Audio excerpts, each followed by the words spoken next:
Le challenge est de développer et de concevoir de nouveaux types d'échangeurs de chaleur fabriqués en matière plastique ayant une efficacité énergétique comparable voire supérieure aux solutions métalliques conventionnelles.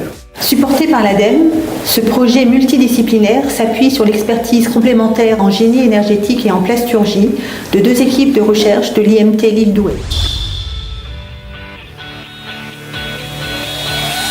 Dans ce premier projet, les échangeurs ciblés sont utilisés dans diverses applications, dans l'industrie, le bâtiment ou les transports, comme par exemple la récupération de chaleur fatale, le chauffage et la climatisation ou les dispositifs embarqués sur véhicules.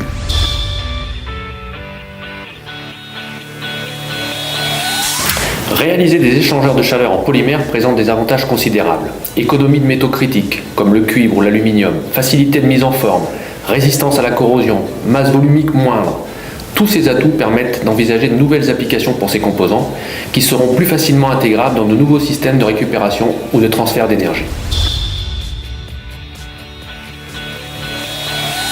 Pour atteindre les performances visées, nous développons des géométries d'échangeurs optimisées permettant de compenser les propriétés thermophysiques moins favorables des polymères. En parallèle, on optimise la formulation et la transformation du matériau polymère.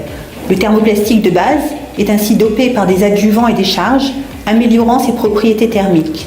Sa mise en forme est ensuite considérée au moyen de différents procédés de plasturgie, éprouvés ou émergents, pour fabriquer des prototypes d'échangeurs.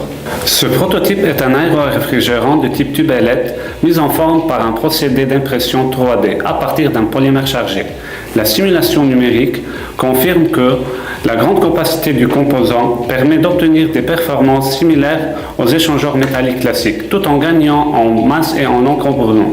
Reste maintenant à valider expérimentalement ces premières réalisations en termes d'efficacité énergétique et de performance mécanique.